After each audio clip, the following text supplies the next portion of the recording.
প্রত্যেক নবীকে মৃত্যুর পূর্বে মালাকুল মউত জানায়, অনুমতি চায়।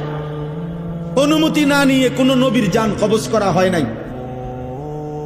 তো ইব্রাহিম আলাইহিস সালাম বললেন, আজরাইল, আমার একটা ছোট্ট প্রশ্ন আছে আল্লাহর কাছে, তুমি একটু জিগাইয়া আসো। যাও তুমি জিগাও। তো আজরাইল মালাকুল মউত বোঝাচ্ছে বলে, তো তুমি গিয়া বলবা আল্লাহর কাছে, আয়াকবিজুল খলিল রুহা খলিলিহি।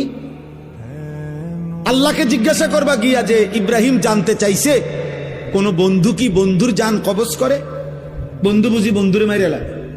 আমি না আপনার বন্ধু? ইব্রাহিম আলাইহিস সালাম কার বন্ধু? কথা বলে না, আল্লাহর বন্ধু কিনা? তো ইব্রাহিম আলাইহিস সালাম বলতেছে, যাও গিয়া জিগাও কি বন্ধু এটা? বন্ধু বন্ধুরে মারতে কয়? বন্ধু বুঝি বন্ধুর জান কবজ করে?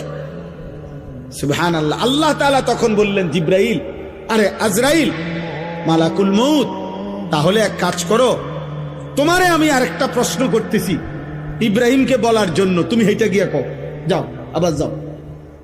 তো মালাকুল মউত এসে এবার ইব্রাহিম আলাইহিস সালামকে বললেন, আপনার কথার জবাবে আল্লাহ তাআলা একটা প্রশ্ন করছেন, আপনি এটার উত্তর দেন। তো বলছে কি? তো আল্লাহ তাআলা জানতে চাইছেন, আয়াকরাহুল খলিল লিকা খলিলিহি, বন্ধু কি তাহলে বন্ধুর মুলাকাত সাক্ষাৎ চায় না? বন্ধু কি বন্ধুর সাক্ষাৎ পছন্দ করে না? তাইলে ইব্রাহিম আলাইহিস সালাম বুঝছে, হায় হায়, এ তো মারা না, এ তো বন্ধুর মুলাকাত, এ তো মৃত্যু না রে, এ তো আমার সেই মালিকের মুলাকাত, পুরাটা জীবন আমি যার জন্য পরীক্ষা দিছি।